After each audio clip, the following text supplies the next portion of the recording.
चलिए जी, तो आज ना आप सभी को हम फिजिक्स के चौथा चैप्टर बताने वाले हैं। ठीक है, चौथा यानी कि विद्युत धारा।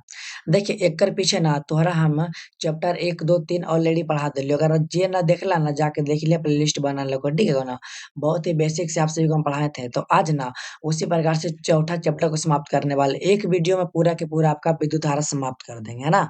अगर पूरा वीडियो देख लीजिएगा ना, तो इससे ना आपके एग्जाम में एक भी ऑब्जेक्टिव और सब्जेक्टिव नहीं छूटने वाला है। ठीक है, एकदम बेसिक से आपको बताने वाले हैं। ठीक है ना, तो क्लास के पूरा देखेगा तब आपको मजा आ जाएगा। ठीक है, चलिए। तो सबसे पहले ना इसके बारे में कुछ जानकारी प्राप्त कर लेते हैं जो कि ऑब्जेक्टिव लाइक आता है। ठीक है, तो आप लोग ना इसको कॉपिया में लिख लीजिएगा। ठीक है, चलिए तो आपको हम बताते हैं, ध्यान समझिएगा, बहुत ही मजा आने वाला है क्लास में। ठीक है ना, चलिए। जैसे कि जो पहला पॉइंट बोल रहा है ना कि दो आवेश, देखिए दो वस्तुओं को आपस में रगड़ने पे आवेश उत्पन्न होता है। भाई, जब दो वस्तु को आपस में रगड़िएगा ना तो क्या उत्पन्न होगा? आवेश उत्पन्न होगा। बोलिएगा कैसे भैया, समझ में नहीं आ रहा, बताइए ना। तो भाई ठंडा के समय में जब एक हाथ था दूसरा हाथ हम रगड़ते तक आवेश नहीं होता? गर्म हाथ होता है कि नहीं होता भाई, ये हमको बताइए। और का जैसे कि लोहा लोहा जब रगड़िएगा ना तो भाई माने गर्म होता है, माने उष्मा उससे निकलता है। ठीक है, तो ये तो बात तो हमने के पता है को कि जब दो वस्तु आपस में रगड़ता है ना तो रगड़ने पर क्या आवेश उत्पन्न होता है ना। तो आपसे पूछेगा कि दो वस्तुओं को आपस में रगड़ने पे क्या उत्पन्न होता है, तो मार के आइएगा आवेश उत्पन्न होता है। ठीक है, ये बात को हमेशा याद रखिएगा, कॉपी में नोट कर लीजिएगा। ठीक है को ना, चलो आगे बताओ, ध्यान से मुझे मजा आवे वाला को। अब देखा की कर लो कि आवेश दो प्रकार के होबा को ऑब्जेक्टिव वजह से पूछ तो लिख लीजिए, जो बता रही हो ना ऑब्जेक्टिव एक जगह लिख लिया। ठीक है, चला तो पूछतो ना थोड़ा सा कि आवेश कितने प्रकार के होते हैं, तो हन्नी के बताना को आवेश दो प्रकार के होते हैं। और ये भी पूछा को कि कौन कौन आवेश, तो हन्नी के बताओ को धन आवेश एगो ऋण आवेश है। तो ये पता को ना धन आवेश पे प्लस होगा, ऋण आवेश पे माइनस होता है ना। तो आवेश कै प्रकार के? दो प्रकार के, धन आवेश और ऋण आवेश। इतना बात क्लियर रखो ना, चलो अब आगे बताइए। परमाणु के कितने मौलिक कण होते हैं? तीन। एग्जाम में आएगा ना कि परमाणु के कितने मौलिक कण होते हैं? तीन, मार के आइएगा। अब कौन कौन? इलेक्ट्रॉन, प्रोटॉन और क्या होता है भाई? न्यूट्रॉन होता है। ठीक है, ये बात को हमेशा याद रखिए, ये सब ना बड़ी काम देते ऑब्जेक्टिव में, ये नहीं बता रही हो। अब आगे को, ठीक है ना, कि इलेक्ट्रॉन पे ना ऋण आवेश होता है। ये भी ध्यान दीजिएगा कि हम तो जानते हैं कि परमाणु के तीन गो मौलिक कण होता है, तीनों का नाम भी जान गए। लेकिन याद रखना इलेक्ट्रॉन पे ऋण आवेश होता है ना। उसके बाद प्रोटॉन पे धन आवेश होता है। उसके बाद न्यूट्रॉन पे ना कोई आवेश होबे नहीं करता। ये बात हमेशा ध्यान दीजिएगा। ठीक है, कि इलेक्ट्रॉन पे ऋण आवेश, प्रोटॉन पे धन आवेश, और जो है ना न्यूट्रॉन पे कोई आवेश नहीं होता, मतलब आवेश रहित होता है। मतलब ना इस पर कोई आवेश होबे ना करता है। तो तीनों बात ध्यान दीजिएगा। ठीक है, क्या आपको हम बताए थे कि आवेश कै प्रकार के? दो प्रकार के, धन आवेश और ऋण आवेश। ठीक है, उसके बाद परमाणु के क्या मौलिक कण? तीन गो, पहला न्यूट्रॉन सॉरी इलेक्ट्रॉन, दूसरा प्रोटॉन और तीसरा न्यूट्रॉन। ये भी ध्यान दीजिएगा कि इलेक्ट्रॉन पे कौन आवेश? ऋण आवेश आता है ऑब्जेक्टिव में। उसके बाद प्रोटॉन पे धन आवेश, और न्यूट्रॉन पे ना कोई आवेश नहीं होता है। ठीक है, इतना बात ध्यान दीजिएगा। अब अगला देखिए, जैसे कि आपसे पूछेगा ना कि आखिर विद्युत धारा किसे कहते हैं, तो आवेश की प्रवाह की दर को क्या बोलेंगे? विद्युत धारा। ठीक है, ये बोला कि आवेश के प्रवाह की दर को क्या बोलते हैं? विद्युत धारा। क्योंकि चैप्टर के ही नाम क्या है? विद्युत धारा है ना, विद्युत धारा। मुझसे मान लिया जाए ये कोई तार है ना, ये तार में करंट बह रहा, मतलब आवेश है ना बह रहा, तो वही बोलते हैं। ठीक है, कि आवेश के जो प्रवाह की दर है ना उसे क्या बोलेंगे? विद्युत धारा बोलेंगे। 2 नंबर में आता है कि विद्युत धारा किसे कहते हैं, तो बताना ना कि आवेश के प्रवाह की दर को क्या बोलेंगे? विद्युत धारा बोलेंगे। अब अगला ध्यान दीजिएगा, परमाणु विद्युत उदासीन होते हैं। क्या परमाणु जो है ना कैसा होते हैं? विद्युत उदासीन होते हैं, आएंगे एग्जाम में। ठीक है, अब क्योंकि इसमें ना इलेक्ट्रॉन और प्रोटॉन की संख्या समान होती है, पूछेगा कि परमाणु विद्युत उदासीन होते हैं, लेकिन क्यों?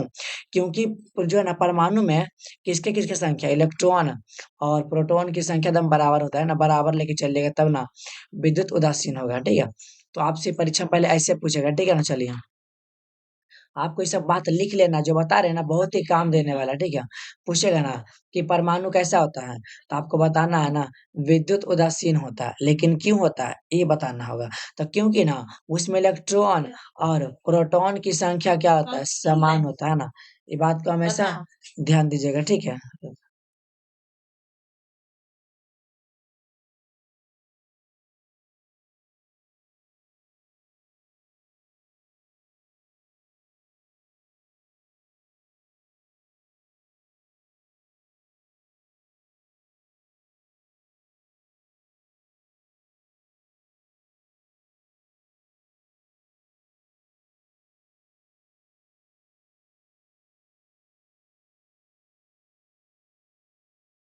चलेगा, ठीक है, थोड़ा सा एक काम आ गया था, ठीक है ना, लेकिन अब काम नहीं, इतना समझ में आ रहा ना।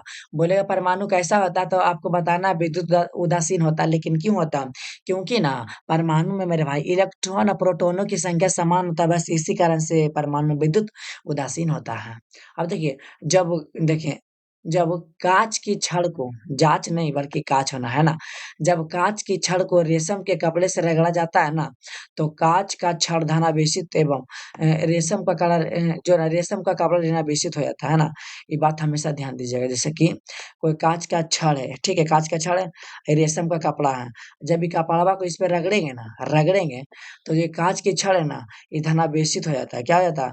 धनावेशित। क्योंकि ये मतलब देखिए, इस ये जितना इसका इलेक्ट्रॉन है ना, कांच वाला छड़, ध्यान समझिएगा, कांच का छड़ का जितना भी इलेक्ट्रॉन है, ये चला जाएगा रेशम के कपड़ा पर, इसीलिए ना ये हो जाएगा धनावेशित। और जब इस पर आ रहा है तो ये हो जाएगा ऋणावेशित। माने जिससे अगर इलेक्ट्रॉन जा रहा है वो हो जाएगा धनावेशित, और जिसमें जा रहा है वो हो जाएगा ऋणावेशित। ये बात को हमेशा ध्यान दीजिएगा। चलिए आपको फिर से बताते हैं, देखिए ध्यान समझिएगा इस बात को, ठीक है। चलिए, जैसे मान लिया जाए ये कोई कांच का छड़ हो गया, ये रेशम का कपड़ा हो गया, तो क्या करेंगे ना कि ये कांच को या तो फिर इसको कैसे भी रगड़ना, ठीक है, ये कपड़ा लेना है और इस पर रगड़ना है। इस पर जैसे रगड़ेंगे ना, तो इसमें जितना भी इलेक्ट्रॉन है ना भाई, इसमें सट जाएगा कपड़ा में। तो सट जाएगा तो इससे तो जा रहा हो जाएगा आपका धनावेशित, लेकिन इसमें आ रहा हो जाएगा आपका ऋणावेशित हो जाएगा, ठीक है। तो ये बात को हमेशा ध्यान दीजिएगा, ठीक है। तो वही हम बात बोले थे, अगर केकरो से अगर इलेक्ट्रॉन जा रहा है ऋणावेशित, और जेकरा में जा रहा है वो धनावेशित हो जाएगा, ठीक है। चलिए, अब अगला देखिए, जब एवोनाइट की छड़ को ऊन से रगड़ा जाता है ना, तो एवोनाइट की छड़ ऋणावेशित एवं ऊन धनावेशित हो जाता है। ठीक वही बोले थे, एवोनाइट की छड़, मान लिया एवोनाइट की छड़ है और ऊन का कपड़ा यहाँ पे है, तो रगड़ेंगे भाई, तो एवोनाइट के छड़ पे थोड़ा बहुत तो जंग लगवे रहेगा ना, जंग। तो जब रगड़ेंगे तो जंग इस पर आ जाएगा कि नहीं आ जाएगा? तो इस पर जब आ जाएगा तो जो एवोनाइट का छड़ है क्या हो जाएगा? ऋणावेशित ना। तो वही बोले थे कि एवोनाइट की जो छड़ है ना, ऋणावेशित हो जाएगा, लेकिन इस पर आ रहा है जंग थोड़ा-सा, तो क्या हो जाएगा? धनावेशित हो जाएगा। जस्ट अभी ऊपर वही हम समझाए थे, ठीक है? तो भाई इसमें बस एक के बात ध्यान रखना है, अगर जेकरा से इलेक्ट्रॉन निकाल के जा रहा है, वो तो पहले नंबर हो जाएगा धनावेशित, और जेकरा में जा रहा है, सॉरी, जिससे अगर निकल रहा है वो ऋणावेशित, और जिसमें जा रहा है वो धनावेशित हो जाएगा, ठीक है? ये बात को हमेशा ध्यान दीजिएगा। अच्छा, अब अगला देखिए, इलेक्ट्रॉनों को खोकर कोई पदार्थ धनावेशित हो जाता है। अभी ना बोले थे कि जब ये छड़ था, ये कपड़ा था, तो भाई जैसे इसे रगड़ेंगे तो इलेक्ट्रॉन को खो ना देगा, इलेक्ट्रॉन को खो ना देगा भाई, इसमें जितना इलेक्ट्रॉन था इस पर चला जाएगा, तो ये क्या हो जाएगा? धनावेशित ना, अभी जस्ट ना ऊपर समझाए थे आपको। इलेक्ट्रॉन को पाकर कोई ऋणावेशित हो जाता है, माने ये क्या हो जाएगा? ऋणावेशित हो जाएगा, है ना। अभी जस्ट आपको बोले थे जो खो देता है धनावेशित, है ना, और जिसमें आ रहा है वो ऋणावेशित हो जाएगा, यही ना बोले थे आपको। चलिए, इतना बात तो समझ में आ गया, ऊपर जस्ट आपको हम समझाए थे, ठीक है। चलिए, इतना बात तो समझ में आ गया है ना, कि जब मतलब इलेक्ट्रॉन को खोता है तो क्या होता है, पाता है तो क्या होता है, ठीक है। चलिए, अब चलिए एकदम बउआ वाला शब्द में तोरा आप समझावे हो कि आवेश का संरक्षण का सिद्धांत केरा कहा को देखा, आवेश के नहीं तो उत्पन्न करबो और नहीं नष्ट करबो, बल्कि आवेश स्थानांतरण हुआ है, नहीं आवेश हुआ स्थानांतरण। जैसे कि विद्युत आवेश है, ऊष्मा ऊर्जा में सब बदल जाता है, सब आवेश ही ना होता है। तो वही देखिए, आवेश संरक्षित रहता है, उसे ना तो उत्पन्न किया जाता है और ना ही नष्ट किया जाता है, आवेश का स्थानांतरण होता है। सिंपल याद रखना कि आवेश का संरक्षण का सिद्धांत यही कहता है कि आवेश को ना तो उत्पन्न करेंगे और ना ही नष्ट करेंगे, बल्कि आवेश को मतलब ना संरक्षित रहता है और एक जगह से दूसरे जगह भेज सकते हैं, बस उसी को बोलेंगे आवेश का संरक्षण का सिद्धांत। संरक्षण माने बचाना है भाई, नहीं तो आवेश को नष्ट करना, नहीं उत्पन्न करना, है ना। चलो बस यही याद रखना है, ठीक है, एकदम शॉर्ट में आपको बता रहे हैं। अगर आप सभी को मेरा जो है ना लिखा हुआ डिफिनेशन अगर आपको अच्छा लग रहा है ना, तो मैसेज करके ना ले लीजिएगा, पीडीएफ नोट्स आपको फ्री में दे देंगे, 1 रुपया भी ना लेंगे, ठीक है। और आप लोग सोच रहे हैं ना कि भैया मतलब कि पीडीएफ नोट्स कैसे दीजिएगा, तो भाई कैसे, डिस्क्रिप्शन में मेरा नंबर होगा ना, उस पर आप लोग मैसेज कर दीजिएगा। आप चाहे कोई भी क्लास में क्यों ना हो, आप चाहे 10th 11th 12th कोई भी क्लास में हो, और आपका कोई भी सब्जेक्ट हो, आपको फ्री में पीडीएफ नोट्स देने के लिए हम तैयार हैं, ठीक है। बशर्ते आप लोग चैनल को ना सब्सक्राइब कर लीजिएगा, और इसके पीछे 1 से 3 चैप्टर ऑलरेडी ना पढ़ा चुके हैं, पढ़ लीजिएगा, प्लेलिस्ट बना हुआ है, ठीक है। चलिए, चालक पदार्थ किसे कहते हैं? नाम में छुपा हुआ है कि ऐसे पदार्थ जिनसे होकर विद्युत आवेश उनके एक भाग से दूसरे आवेश तक जाता है। कहे का मतलब कि लोहा है भाई, तो लोहा चालक है कि नहीं है? अच्छा ध्यान समझिएगा कि लोहवा के जब एजा परी गरम करबै ताकि एजा परी लोहवा गरम नहीं होती, बोलबा हो जीते भैया, काहे? काहे कि चालक है त गरम हो रहा है, और क्या बोल रहा था कि विद्युत आवेश। तो भाई जब लोहा में जब करेंटवा देबई ताकि एने करेंटवा नहीं थे जरी छू के देखिए तो तब पता चल जतो तोरा मतलब ई लोहा है जी आ पर करेंटवा दे देबई आ ए जगह भी छुएल तोरा तो नहीं थे करेंटवा आइबे ना करते जी। तब वही है जो विद्युत और उष्मा का चालक होता है उससे क्या बोलेंगे चालक पदार्थ बोलेंगे है ना कि विद्युत आवेश उनके एक भाग से दूसरे भाग तक जाता है ना उसे चालक कहते हैं। जैसे लोहा इस्पात तांबा चांदी मनुष्य क्या मनुष्य नहीं है। जब मनुष्य का करंटवा लगता है हत्था में पकड़ ले और उसको उंगला पकड़ लिया तो क्या ना लगेगा। ना लगेगा जाके चेक कर लीजिएगा आपको पता चल जेता नहीं चेक कीजिएगा जी अगर कुछ हो गया तो फिर आप मतलब आप हमरे ना बोलिएगा। बस ऐसा ही बोल रहे हैं समझाने के लिए बोल रहे हैं ठीक है। देखिए हमरा पूरा उम्मीद है कि तोरा समझ में भी आ रहा समझला ना। जब समझ में आ रहा ना तो वीडियो को जरूर लाइक कर दिया और अपन अपन दोस्त के ना भेज दिया समझला ना। चला और तोहनी के ना सब सब्जेक्ट पढ़े वो एक सब्जेक्ट नहीं सब सब्जेक्ट।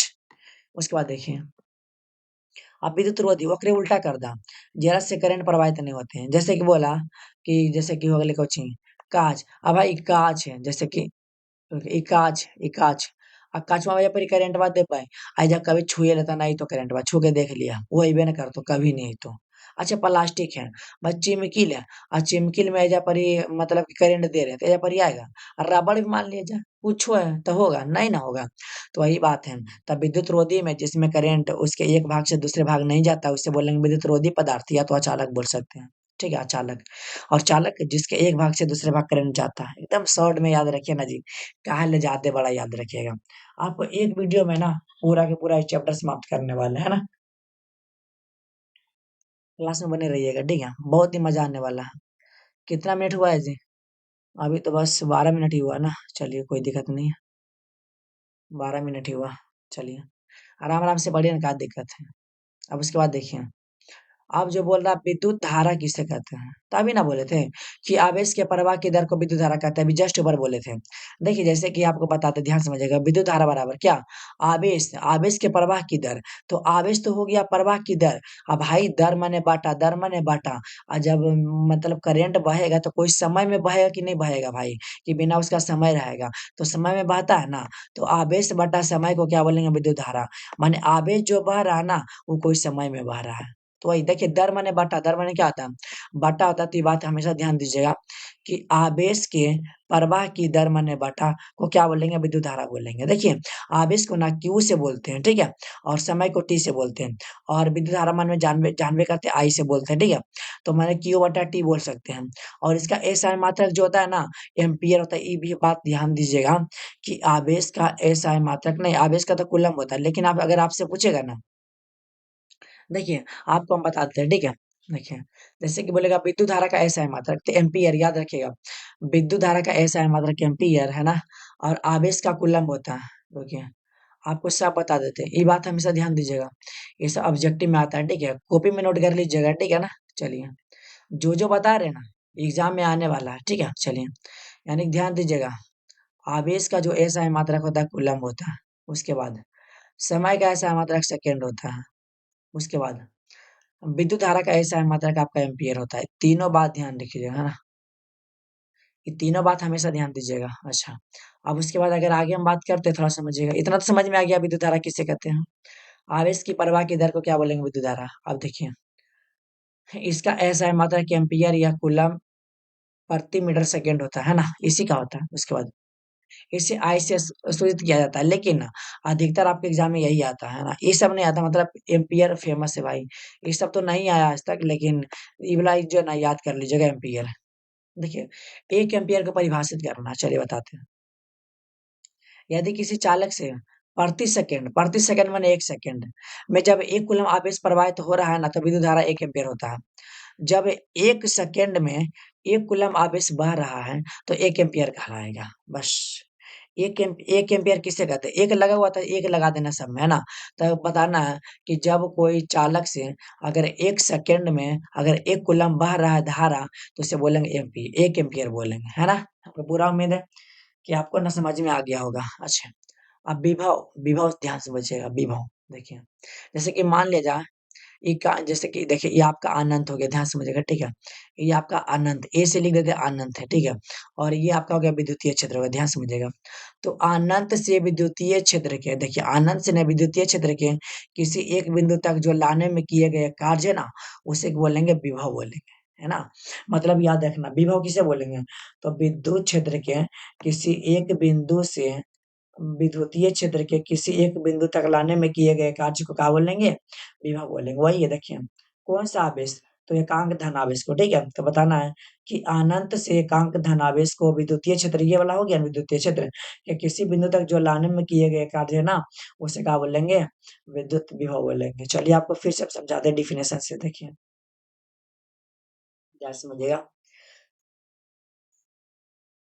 इकाई धन आवेश को अनंत से, वही ना बोले थे, विद्युतीय क्षेत्र के किसी बिंदु तक लाने में किए गए कार्य को विभव बोलते हैं, है ना। चलिए जैसे जी मान लिया जाए कि माने कोई अनंत हो गया, ठीक है, माने अनंत बने आसमान, ठीक है। और ये जो हो गया ना आपका, ध्यान समझिएगा, विद्युतीय क्षेत्र हो गया, ठीक है। चलिए तो आपको बताना है कि अनंत से एकांक धनावेश को, माने प्लस को, ठीक है, अनंत से एकांक धनावेश को विद्युतीय क्षेत्र तक लाने में जो किए गए कार्य है ना, उसे क्या बोलेंगे भाई, विभव बोलेंगे, बात खत्म। चलिए आपको बताते, ध्यान समझिएगा, रुके थोड़ा सा समझाते, बढ़िया समझिएगा, ठीक है ना। देखिए विभव बराबर क्या होता है भाई, कार्य ला रहे हैं, ठीक है, माने काम हो रहा है ना, आवेश को ला रहे हैं, तो वही है, देखिए विभव, विभव का ऐसा मात्रक ध्यान रखिएगा वोल्ट होता है ना, कार्य का ऐसा मात्रक जूल होता है, ठीक है। कार्य का ऐसा मात्रक जूल होता है, और आवेश का ऐसा मात्रक तो ऊपर ही बताए थे कूलम्ब होता है। ये सब याद रखिएगा कि देखिए भी से विभव, भी से वोल्ट, है ना। तो ट्रिक बता रहे हैं कि विभव का ऐसा मात्रक वोल्ट होता है, और कार्य का ऐसा मात्रक जूल होता है, और आवेश का ऐसा मात्रक कूलम्ब होता है। तो आपसे पूछेगा ना कि विभव मतलब विभव बराबर क्या सूत्र होता है, तो डब्ल्यू बटा की, है ना, डब्ल्यू बटा की याद रखिएगा। अब देखिए विभव का ऐसा मात्रक वोल्ट होता है, अभी बोले थे ना विभव का ऐसा मात्रक वोल्ट होता है। चलिए एक वोल्ट को परिभाषित करना है, जैसे 1 एम्पीयर परिभाषित किया था ना, तो बस वैसे ही करना है। देखिए यदि 1 कूलम्ब आवेश को अनंत से विद्युतीय क्षेत्र के किसी एक बिंदु तक लाने में अगर 1 जूल माने 1 जूल कार्य करना पड़े ना, तो उसे 1 विभव कहते हैं, है ना, ये माने 1 वोल्ट कहते हैं। मतलब जब हम 1 कूलम्ब आवेश को जब हम अनंत से अगर विद्युतीय क्षेत्र तक लाएंगे, तो लाने में अगर हमको काम करना पड़ रहा है 1 जूल, तो उसे क्या बोलेंगे, 1 वोल्ट बोलेंगे, बस वही बात है।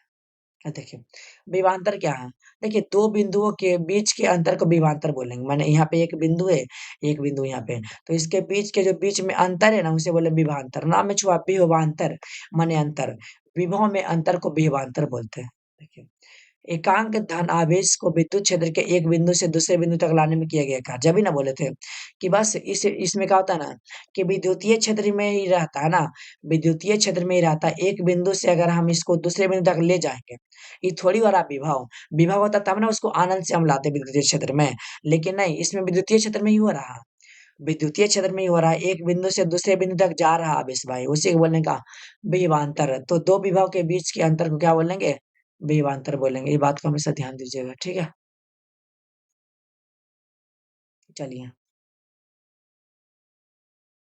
इतना बात क्लियर है ना, माने दो विभव के बीच के अंतर को विभवांतर बोलेंगे। अच्छा चलिए थोड़ा सा समझाते हैं।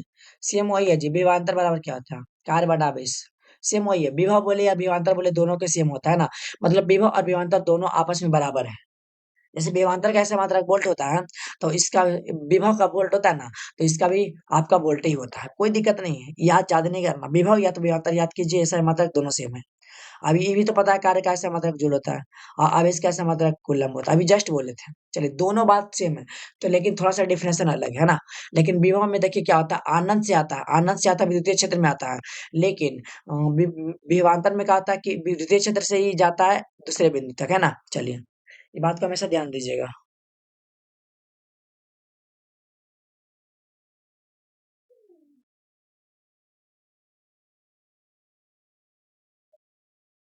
ठीक है ना जी, समझ में आ रहा है ना। देखिए हमारा पूरा उम्मीद है कि तुहने के समझ में आ रहा, समझ ला ना। जब समझ में आ रहा ना जी, तब वीडियो को लाइक कर दिया।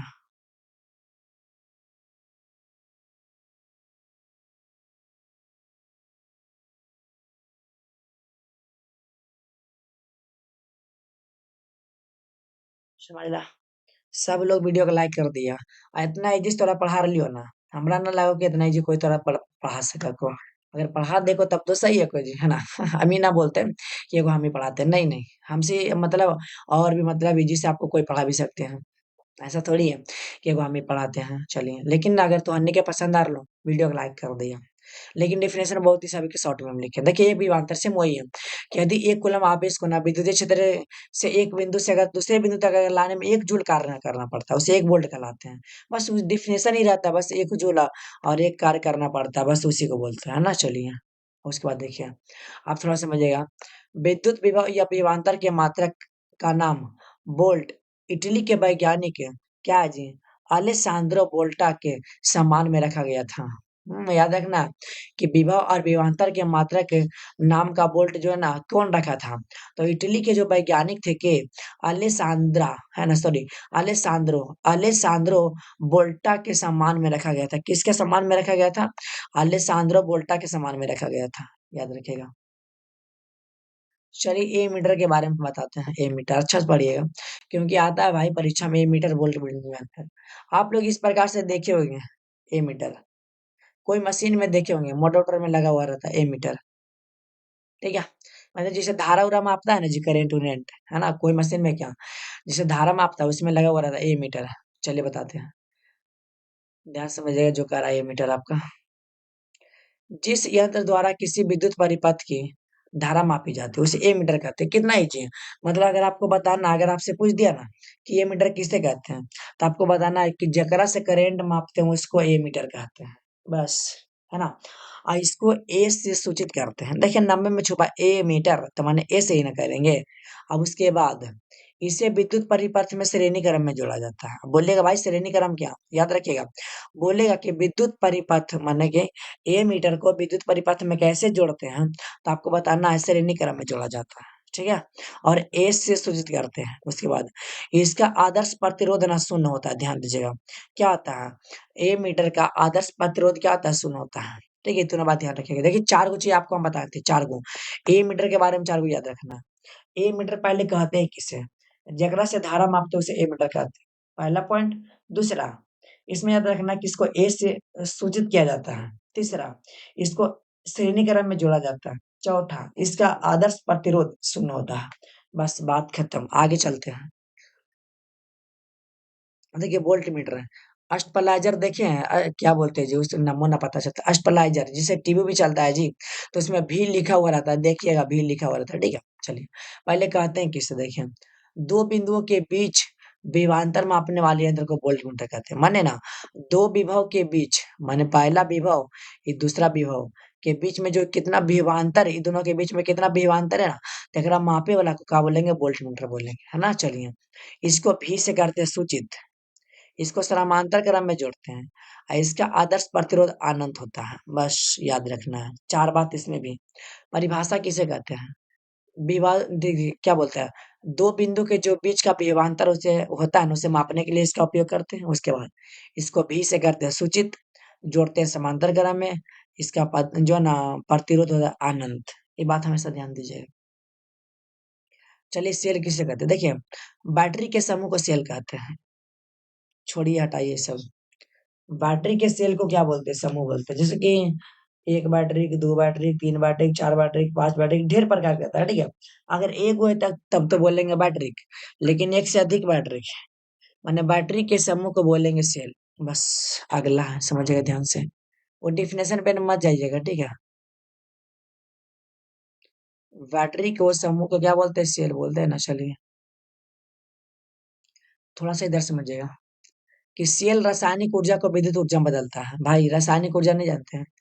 बैटरी में ना एक रासायनिक ऊर्जा रहता है, उसका पानी उन्हें जब देते हैं बैटरी वाला, जैसे कि बैटरी होता है ना जी, पानी वाला बैटरी, तो उसमें डालते हैं ना, तो पानी जो हो गया ना आपका, क्या बोलते हैं? रासायनिक ऊर्जा हो गया। और जब वो उसमें डालिएगा तो बदल जाएगा, किसमें? विद्युत ऊर्जा में बदलेगा। बदले कि नहीं बदलेगा? तो वही बात है कि सेल माने बैटरी में ना रासायनिक ऊर्जा को विद्युत ऊर्जा में परिवर्तित किया जाता है, मतलब ना बदला जाता है। इतना बात क्लियर है? उसके बाद देखिए कि इटली के वैज्ञानिक अलेसांद्रो वोल्टा के सर्वप्रथम 1996 सॉरी 1796 में एक ऐसे सरल स्रोत का आविष्कार किया गया जिससे विद्युत धारा लगातार मिल सके। मतलब ना, जो इटली के जो वैज्ञानिक थे ना, कौन?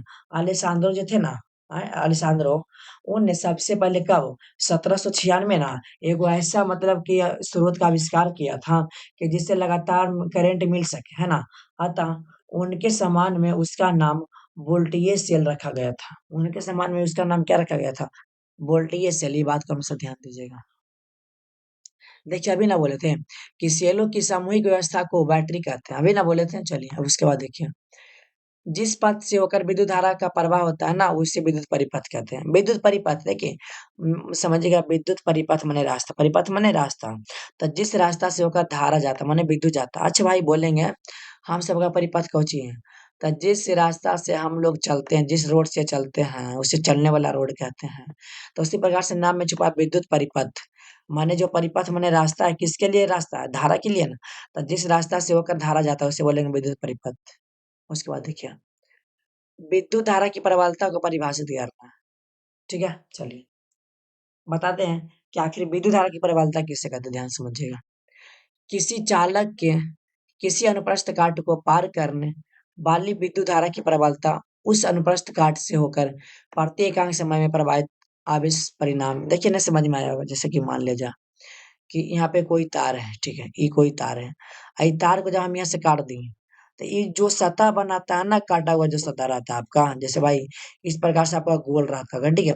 तो जो काटा काटा ऊपर वाला है, ऊपर जो रहता है ना, वो नहीं बोलेंगे अनुप्रस्थ काट। तो वही है, ठीक है। तो उस अनुप्रस्थ काट को अगर पार करके अगर विद्युत धारा जा रहा है ना, तो उसे क्या बोलेंगे? विद्युत धारा की प्रबलता बोलेंगे। ऐसे याद रखना कि जब कोई चालक से अगर उसके अनुप्रस्थ काट से अगर धारा उससे प्रवाहित होकर जा रहा है, मतलब अनुप्रस्थ काट को पार कर रहा है ना कोई समय में, और धारा जा रहा है, तो उसे क्या बोलेंगे? विद्युत धारा का प्रबलता बोलेंगे। इस बात को हमेशा ध्यान दीजिएगा। बताना कि जब कोई चालक के जो अनुप्रस्थ काट है, अगर उसको पार करके अगर धारा बह रहा है ना, तो उसे क्या बोलेंगे? विद्युत धारा की प्रबलता बोलेंगे। ठीक है, चलिए। अब चलिए ओम का नियम। ओम का नियम बहुत ही जरूरी है 2026 के लिए है। 2026 के लिए ज़रूरी है जी, 2026 के लिए, ठीक है? 2026 के लिए ज़रूरी है, जो कि ओम के नियम इसमें नहीं बताएँगे। बहुत ही वीवीआई है जी ओम के नियम, है ना? अगर अच्छा समझना है तो मेंबरशिप में जॉइन हो जाइए। डीपली से आपको समझा देंगे, बहुत ही अच्छा समझाएँगे। डिटेल से आपको समझा अगर समझना है तो मेंबरशिप में जॉइन हो जाइएगा। बस उसमें 30-40 रुपया लगता है। 30 रुपये में आप लोग साल भर पढ़ सकते हैं। फ्री में पीडीएफ नोट्स आपको मिलेगा। आप चाहे कोई भी क्लास में हो, आपको टॉपर बनाया जाएगा यहाँ पे, ठीक है? चलिए। उसके बाद ये सब भी आपको नहीं बताएँगे। ओम के नियम अगर पढ़ना है अच्छा से, तो मेंबरशिप में जॉइन हो जाइएगा। चलिए प्रतिरोध आपको बताते हैं। देखिए, किसी चालक का वह गुण जो उसमें से होकर धारा के प्रवाह का विरोध करता है। माने जो धारा को बहने में रुकावट उत्पन्न करता है ना, उसे प्रतिरोध कहेंगे। जैसे कि मतलब देखे होंगे आप लोग, चार्जर जब फोड़े होंगे, जब जरी को थे ना, देखा जी हमहू जब जरी घोलिए ना तो बड़ी कालीगिरी कराली। चार्जरवा के फोड़ देलिए, मोबाइल-उबाइल के फोड़ देली, बनते रहली। त चार्जर में अइसन देखबा के रहता, मतलब बाजा-उजा जब खुलता है तो अइसन रहक देख लिया, ठीक है ओकरा। तो ओकरे प्रतिरोध बोला। जो धारा को बहने में रुकावट उत्पन्न करता है ना, उसे क्या बोलेंगे? प्रतिरोध बोलेंगे। उसके बाद देखिएगा, उस पदार्थ का जो है ना, किताब में लिखल बा ने।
चलिए ये थोड़ा सा ना काम आगे से, ठीक है चलिए बताते हैं ना।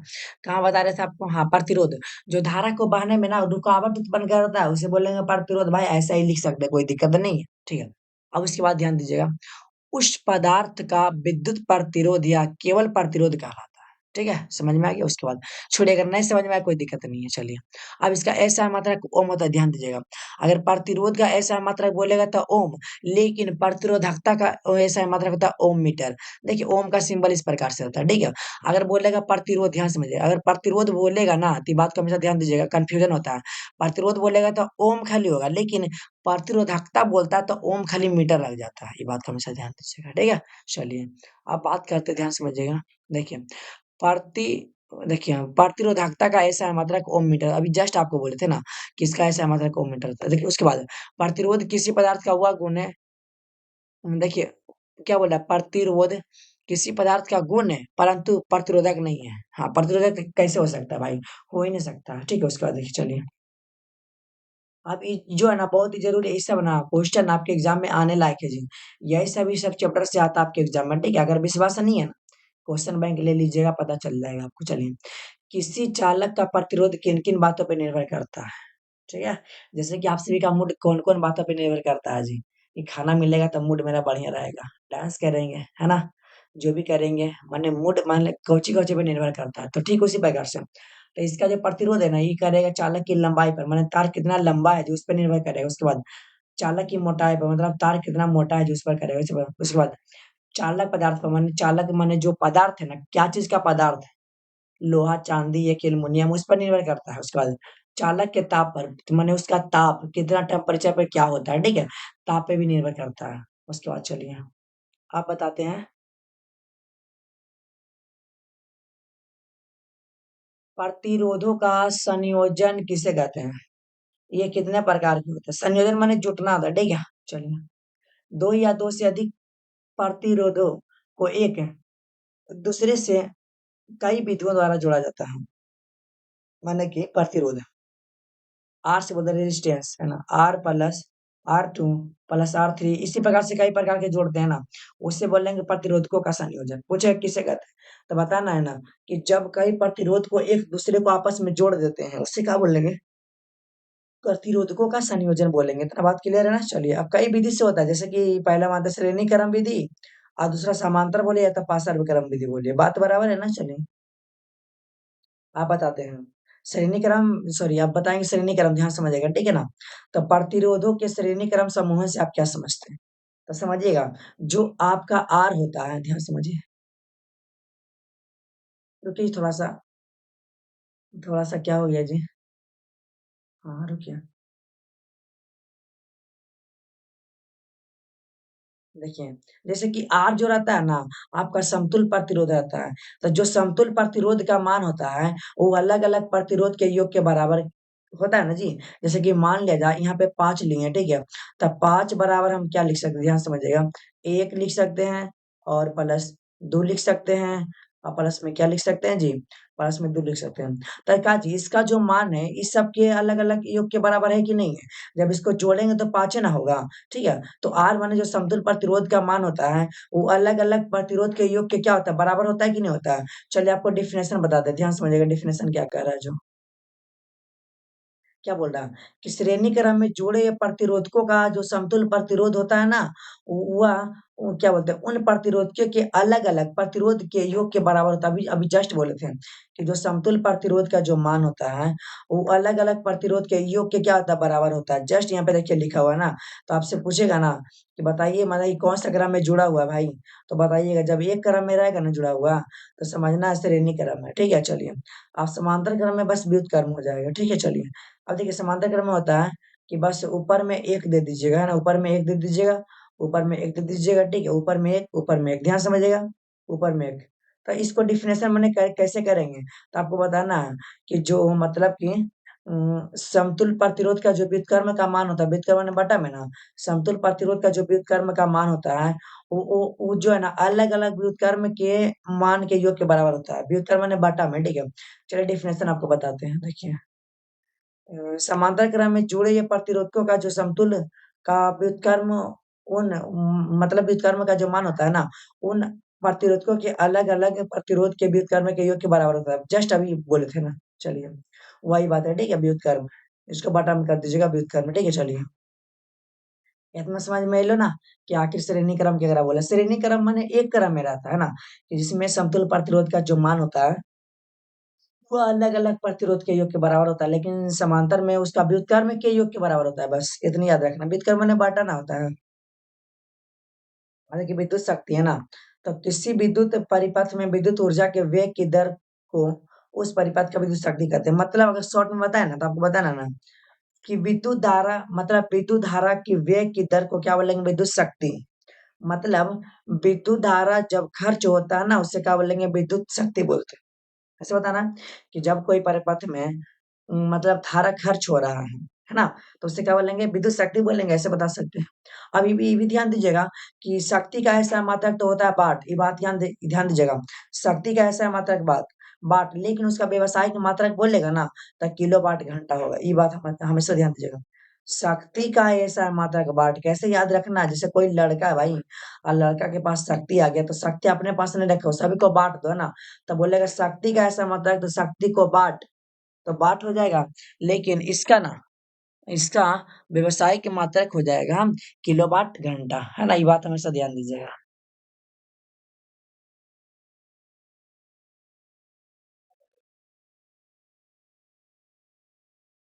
ठीक है ना जी, इतना समझ में लो ना, एकदम इजी समझा रही हो, ठीक है ना। क्लास के पूरा कर लिया तब पता चलता, ऐसे थोड़ी चलता। चल आगे बताओ भैया। देखा, शक्ति बराबर ऊर्जा बटा समय। शक्ति को पावर ना बोलते हैं। ऊर्जा का ऐसा है मात्रक, चलिए उसके बाद देखिए समय, ठीक, ऊर्जा को W वर्क डन में होता है ना। चलिए, ये आपका होता है P बराबर आई आर स्क्वायर होता है, P बराबर वी आर स्क्वायर बटा आर भी होता है। ये भी ध्यान दीजिएगा ना। और P बराबर वी आई भी होता है। ये तीन को बात होता है, और भी होता है भाई। विभवांतर गुना धारा भी होता है, और V गुना आई भी होता है, और आई स्क्वायर आर भी होता है, और P बराबर ए भी होता है। ठीक है, चलिए।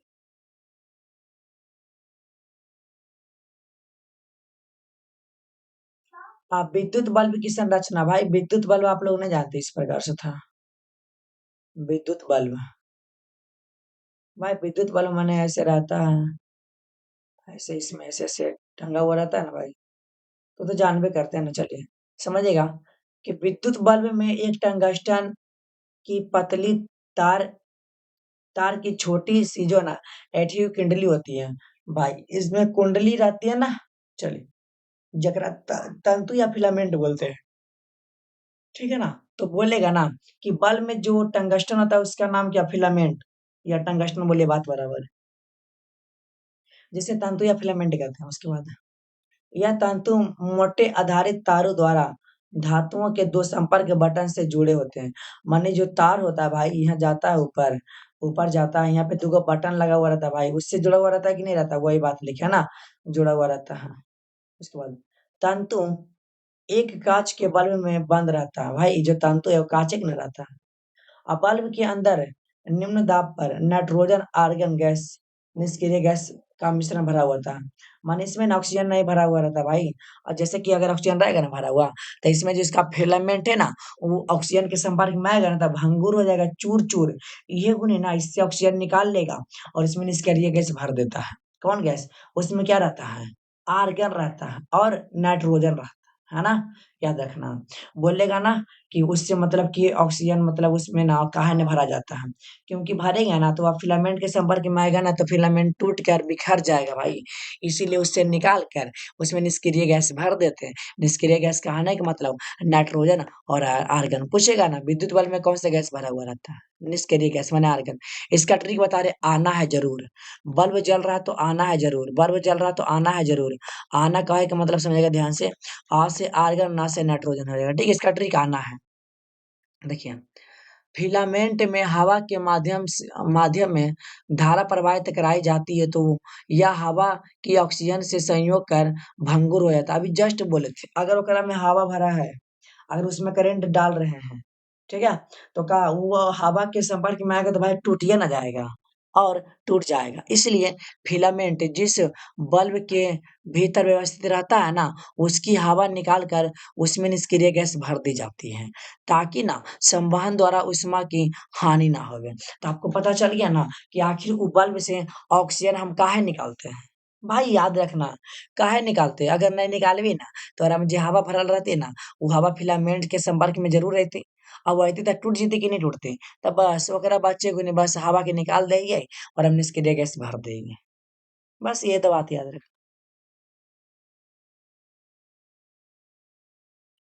ज्यादा थोड़ी याद रखना, बस थोड़ा सा याद रखना। समझ ला ना, चल हमरा पूरा उम्मीद देखो कि समझ में भी यार लो तोरा के। वीडियो लाइक कर दिया, समझ ला ना, बहुत देरी से तोहनी के साथ हम बना लियो और एक वीडियो में पूरा के पूरा चैप्टर समाप्त कर रहे हैं। चलिए आगे देखिए। नाइक्रोम का प्रतिरोधकता और गलनांक दोनों अधिक होता है। याद रखिएगा, आता है कभी कभी आ गया तो मार दीजिएगा, वैसे तो आता है नहीं। नाइक्रोम का प्रतिरोधकता और गलनांक दोनों क्या आता है, परीक्षा मार के आइएगा अधिक, ऑब्जेक्टिव बता रहे याद रखिएगा। अब देखिए, सुरक्षा फ्यूज किसे कहते हैं भाई। जैसे कि वो ना बोलता है फ्यूज लगा हुआ रहता है, फ्यूजवा।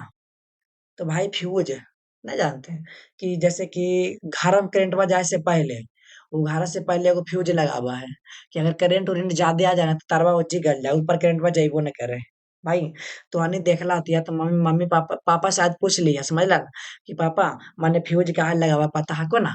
तब पूछबो ना तो बताइथुन ना, सुना बेटा, फ्यूज मतलब ये नहीं लगावा यो कि अगर मान लिया जाए अगर अचानक अगर करंट आ गली ना, तब ना वो ची पर ही गल जाए और ऊपर नहीं जाए मने, उसके बाद करंटवा नहीं जाए। अगर ओकर बाद करंटवा जाइते त टीवी फ्रिज कूलर पंखा जे चल रहा ना सबे टूट जीतो।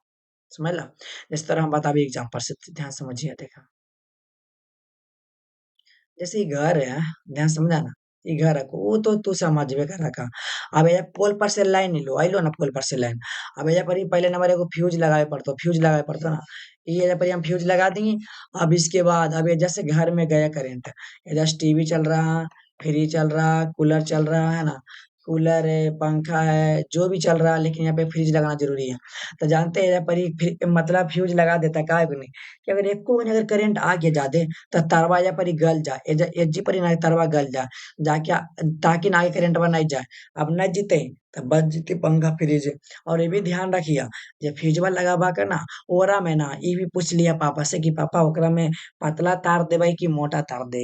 तो बोलथो ना पतला तार, तो तोहरा बोलना का आखिर काहे देवे पतला, मोटा काहे न दे।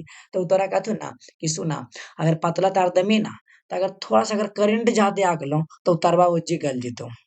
इन्हें की जोड़ रहे हैं, अब मोटा तार दे देंगे, नहीं नहीं, मोटा तार कभी नहीं दीजिए, हम बोलते कभी नहीं। उसका गलनांक कम होना चाहिए और प्रतिरोध अधिक होना चाहिए कि तुरंत गल जाए।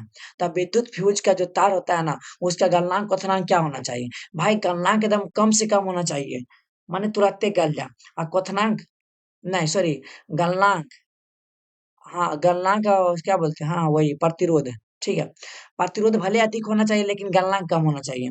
तो ये बात पता चल लो ना कि आखिर घर में फ्यूजवा काहे लगा हुआ है, कि एको भी नहीं अगर करंट वोल्टेज में हिले। लेकिन अभी तो ऐसा ना होता है, अब तो नॉर्मल रहता है जी। ठीक है, चला अब तो अन्य हम समझावा हूँ। देखा, सुरक्षा फ्यूज ऐसे तारों का बना होता है जिसका प्रतिरोधकता अधिक होता है, अभी जस्ट बोले थे, और गलनांक कम होता है। अभी जस्ट ना बोले हैं कि प्रतिरोध अधिक और गलनांक कम होता है, क्यों, चलिए आगे बताते हैं। बिजली के उपकरणों, बिजली के उपकरण माने टीवी फ्रिज कूलर हो गया, ठीक है, तथा मकानों में बिजली की धारा ले जाने के लिए जो परिपथ बनाया जाता है ना, तो उसमें कांच की नली या चीनी मिट्टी या एक तरह के प्लास्टिक से ढके उपकरण होते हैं। भाई ढकल ना रहता है, जब जैसे कि पोला पर से घरा ले आ रहा है तरवा, तो ढकल रहता है कि नहीं रहता है, ढकल है ना। चलिए, जिन्हें क्या बोलते हैं, जिन्हें फ्यूज कहा जाता है, ठीक है भाई। मतलब कि वो मतलब ढका हुआ ना रहता है, चीनी मिट्टी का बना हुआ रहता है, ठीक है। चलिए, ये यह हमें अति भारण और जो है ना, अति भारण और लघु पतन से बचाता है। आप बोलबा कि अति भारण कौची है और लघु पतन कौची है, तो आगे तोरा बतेबो, पहले इतना समझ में लो पर मतलब विद्युत फ्यूज से आप क्या समझते हैं, तो यही बताना कि विद्युत फ्यूज से हम यही समझते हैं कि इसका उपयोग ना अगर घर में अगर एको करंट आ गया तो बस उसको कंट्रोल करने के लिए इसको लगाया जाता है कि कोई भी विद्युत का उपकरण नहीं उड़े। बस यही तो बता समझ में आ रहा ना जी। हमारा पूरा उम्मीद है को कि तोहनी के समझ में अच्छा सार लो। आगे बता भाई चला। देखा विद्युत बल्ब में निष्क्रिय गैस क्यों भरी जाती है? अभी जस्ट बतेलियो काहे भरल जाके चला बता भाई। विद्युत बल्ब का तंतु टंगस्टन का बना होता है ये तो पता है। विद्युत बल्ब का तंतु किसका बना होता है? टंगस्टन का बना होता है। ये बात हमेशा ध्यान दीजिएगा है ना। यदि बल्ब के अंदर ऑक्सीजन रह जाएगा ना तो टंगस्टन ऑक्सीजन से क्रिया करके गल जाएगा। इसलिए बल्ब से ऑक्सीजन को निकालकर इसके स्थान पर निष्क्रिय गैस मतलब नाइट्रोजन और आर्गन भर दिया जाता है। जस्ट आपको बोले थे अगर रह गया तो फिर भाई जो टंगस्टन है टूट टूट जाएगा, भंगुर हो जाएगा, इसीलिए निकाल देता है कि नहीं टूटे। ठीक है, चलिए जी आपका ना चैप्टर होता है समाप्त। जानते हैं इसमें ना आपका कुछ और टॉपिक छूट गया था। मैंने ये नहीं बताए थे, अतिभारण और लघुपथन नहीं बताए हैं। मतलब कुछ ऐसा टॉपिक है, मैंने ज्यादा नहीं 2 से 3 टॉपिक और छूट रहा है। ठीक है, 2 से 3 टॉपिक और छूट रहा था। अगर जिनको पढ़ना है ना पूरा अच्छा से, अभी तो ओम के नियम नहीं बताए थे जो कि 5 नंबर के आता है, और अतिभारण और लघुपथन भी आपको नहीं पढ़ाए थे। लेकिन जरा पढ़े के मन हो ना मेंबरशिप में ज्वाइन हो जाइए, ठीक है को ना। और अगर पीडीएफ नोट्स लेवल चाह था तो मैसेज कर दिया तो अन्नी के फ्री में दे दो, समझ लेना। ठीक है को ना चला, समझ में आ गया ना चला। देख कुछ नहीं को एकदम जो है ना एक वीडियो में तो अन्नी के चैप्टर खत्म कर दिलियो। और अगर जे पूरा क्लास कर लेला ना ओकरा पूरा क्लियर हो गलो। अब एकरा में कुछ ऐसा ही टॉपिक है जो कि छोटा है, समझला। तो अन्नी कैसे मिलते रहे तो वीडियो हर एक चैप्टर का मिलेगा। Hindi, Sanskrit, SST, social science जितना भी है ना सब मिलेगा आपको। अगर तो अन्य के अगर हमारे वीडियो पसंद आ गलो ना, वीडियो को लाइक कर दिया, चैनल को ना सब्सक्राइब जरूर कर दिया, समझ ला ना। और डेली 7 बजे शाम लाइव क्लास होता है 10th क्लास का, आइएगा। और 8 बजे 12th का होता है, सभी लोग आ जाइएगा। और जिनको अगर पीडीएफ नोट से लेना है ना फ्री में मैसेज कर दीजिएगा। अब पूरा 101% गारंटी लेते हैं कि एग्जाम में पूरा के पूरा लड़ने वाला प्रश्न आपको देंगे हम, है ना। पूरा यूट्यूब पे आपको कोई फ्री में ना पढ़ाएगा, नहीं फ्री में आपको पीडीएफ नोट्स देगा, लेकिन आपको हम देंगे, है ना। चलिए, तो अगर तनिको से अगर पसंद आ गलो तोरा तनिको से अगर एको नहीं पसंद अलो हमारे वीडियो तो लाइक कर दिया, सब्सक्राइब जरूर कर दिया, और नहीं तो अपन दोस्त के कम से कम शेयर कर दिया। अगर लाइक सब्सक्राइब कुछ नहीं करे के मन को ना तो अपन दोस्त के ना कम से कम वीडियो भेज दिया और कम से कम बोल दिया, समझ ला ना। एकदम तो अन्नी के अपन भाषा में पढ़ावे ला आ गेलियो एकदम देहाती भाषा में, समझ ला ना। चला तो वीडियो का ना बंद कर रही हो, ठीक है बना।